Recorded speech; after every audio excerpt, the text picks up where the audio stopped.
Hey guys, it's me, 80 Swords. You guys will be doing USA 2, Costa Rica 1, guys. What a victory this is for the US, man. And I'm very, very ecstatic with the win, man. I am very, very ecstatic.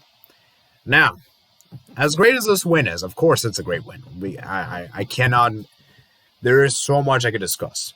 We still have to address the negatives of this game. And of course, guys, I'll be doing a game summary. I did write down some of the moments of the game I wrote down in my notebook paper.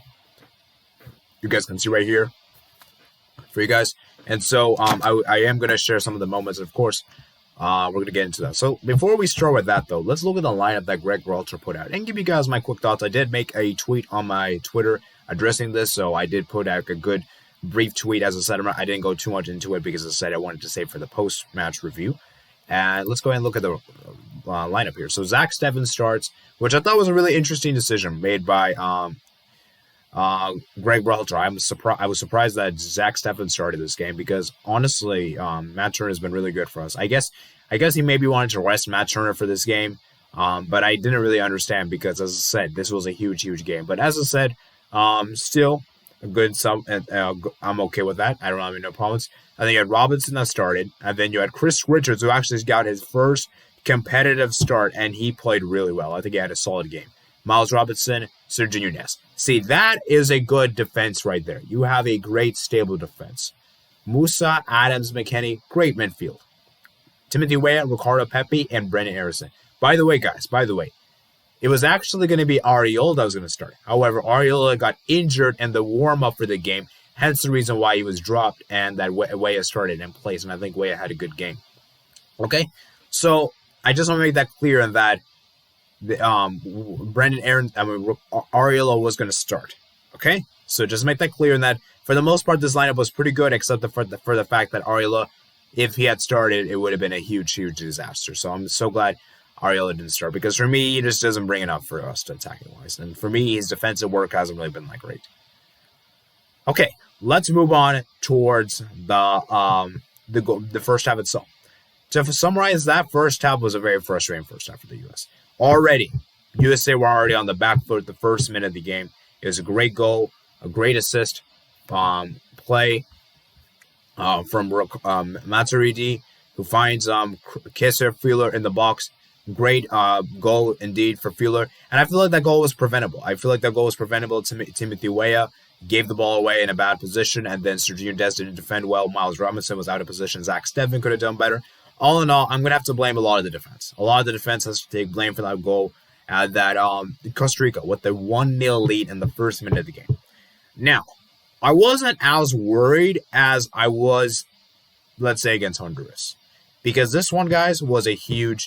Because, as I said, Costa Rica, they age in the game. They have a very much old team indeed, and that they have a lot of old players, a lot of experienced players, and that they're not going to have enough stamina, enough fatigue to last the entire game. So I knew that the USA would bounce back. I knew that the US would probably bounce back in the game because of their players' age. You know, and I think that was a huge part. And then since that goal, guys, the USA were putting constant pressure in.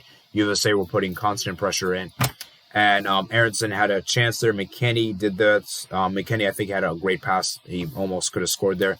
USA got a free kick. And then finally, some great play here. This was some great play from the team.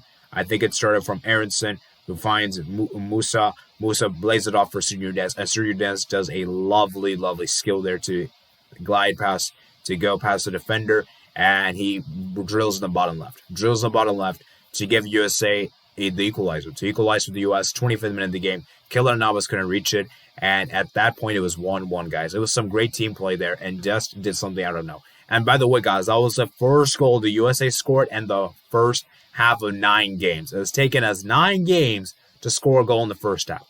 And that is how sad it is. That it's taken us this long for us to score finally in the first half, and I'm so glad that we have finally broken that streak.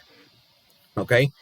Then Musah had a really good chance there. Great tackle from the, I believe it was Honduras, Costa Rican player there. And then Richards, man, what a tackle though was from Chris Richards there.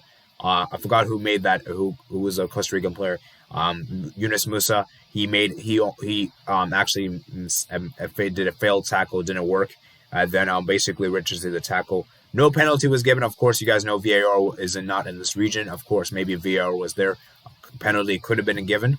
Luckily for us, it wasn't given. And then Stefan had made a big save to deny Costa Rica the goal. And then towards the end of the first half, Costa Rica started to look good in the game. Costa Rica they had like several corners from the first half and stoppage time. And at halftime, it was 1-1. And I was very content with that. Very, very happy with the fact that we were 1-1 at break time. And I think that was a huge for us. Huge. Right? And then came the second half, where Ricardo Pepi had a really good chance. Actually, I think Ricardo Pepi had a good chance to score just on the break of halftime from following from a U.S. set piece, I believe. And then the big news for us the second half was that Keylor Navas was actually out. Keylor Navas went out because of an injury, and on came Lionel Moreira, who came on. And that for me was a huge for the U.S. Because now you guys know that Lionel Moreira, he's nowhere near as good as Keylor Navas. We know how good Keylor Navas is. He's probably one of the best goalkeepers in CONCACAF. And he is such a very good goalkeeper. Very, very good goalkeeper indeed. And that it was huge that he came off. So Navas came off, and on came the goalkeeper. Then Dest had a slight injury there. Luckily for us, he was fine. He didn't go down. Aaron's had an opportunity there. Robinson did something there, I think. And then came the big moment. Of the game, and Timothy Weah scores. What a pass that is from Serginho Dest to find Timothy Weah. And Timothy Weah scores on the bottom right, just sneaks it past the goalkeeper, takes a slight deflection off the goalkeeper, bounces off the line. It was given as an own goal ultimately, and I think that probably should have been saved, if I'm being honest. And as I said, it was a very, very big goal for the U.S. 66 minutes of the game, and at this point we were leading 2-1. USA completed the comeback. There was a challenge on Ricardo Pepi inside the box. I don't know why that wasn't a penalty. I don't know why the referee didn't look closer into inspection. Of course, there's no VAR, so it would be difficult to kind of give a pen anyway. But still, man, wow. And then Costa Rica almost scored another own goal. One of the defenders did. I forgot who exactly did. I remember there was another own goal opportunity there. I think Triple G made the 3 subs. And by the way, guys, I'm going to call Greg Welch Triple G from now on. Okay, just to keep things short and sweet. And then off came Serginho Dest. Yedlin came on. Of course, I think Dest, that might have just been a bit of an injury concern, as well as the fact that, he needs some rest and he had a really good game. So it makes sense. Then off came Timothy Weah. On came Hoppy. And then off came Musah. And then Busio came on. Aronson came off. Zimmerman came on. Pepi came off. Zordas came on. And you can see right there that the U.S. were slowly starting to see out the game, And I believe there's actually another big challenge. I forgot to take a note of my notes, but Robinson made another big sliding challenge on one of the players in the Costa Rica in the second half, I believe, and it was on Brian Ruiz, and that was also another big challenge. So thank you, Anthony Robinson, for doing that. And 4 minutes of stoppage time occurred. USA edged and USA see out the game 2-1. Costa Rica did have a final free kick in the end, and obviously didn't score. So yeah, let's talk about this game from like positives and negatives. Obviously, positives from this game were obviously the fact that USA won. USA played well for an entire 90 minutes of the game, even though their scoring, the goals weren't as we could have done better in the final third.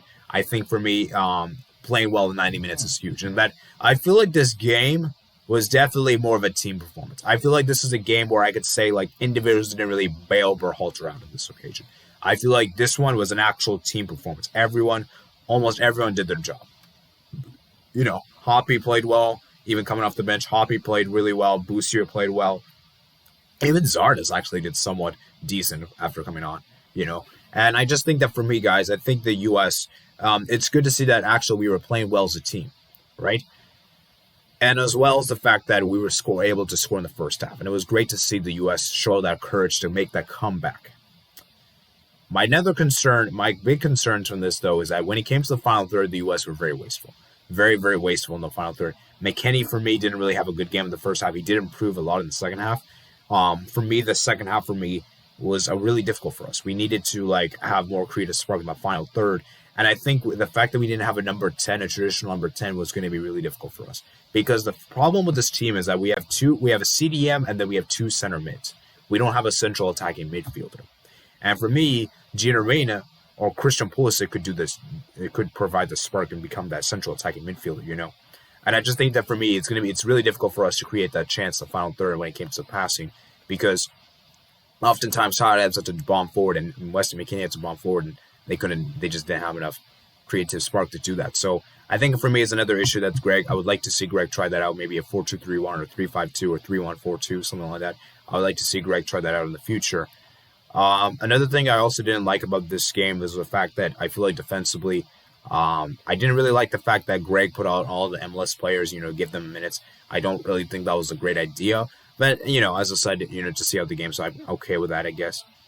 But as I said, I'm very disappointed to see Greg starting Ariel. I know Ariel didn't start the game, but I'm just saying is that if Ariel was fit, he would have played this game, and I think that would have been really, really bad. So I'm glad that Ariel didn't start this game. So as I said before, guys, these are some of my quick thoughts. As I said, I could go on and go on to discuss more stuff. But as I said, I wanted to keep this video brief for you guys for watchable replay length, as well as I want you guys to do your job, and I want you guys to comment down below what you guys think of the match. Of course, there are a lot of things I could have mentioned that I didn't mention in the comment section below, so that's where you guys can do in the comment section below. As well as I want you guys to check out me and my other platforms in the description below. You will find my Twitter link, you'll find my Discord server link, you'll also find my my Twitch link as well. These all link platforms, it will be greatly appreciated if you can check me out on all those platforms, as well as make sure you guys comment, subscribe. Now, before we head off this video, guys, I do want to give you guys a quick preview of the USA games coming up the month of November. We have our 2 games coming up. We have our game against Mexico at home on November 12th. That's going to be very, very big. And then we have our away game against Jamaica November 16th, 5 p.m. So those 2 games for me, guys, will be very interesting. And it's interesting that the U.S. only have 2 games in the month of November. So for me, Greg's going to have to put out his strongest lineup for both games, and it's going to be really interesting to see that Mexico game. So, as I said, I'll be really looking forward to that one. I'll probably do like a big preview for that game because we know how big that game is. So, of course, that's it for today, guys. So, I hope you guys enjoyed the video, guys. And that's it for today, guys. So, I hope you guys enjoyed the video, guys. Remember, guys, comment, subscribe, and I'll see you guys there. Peace out.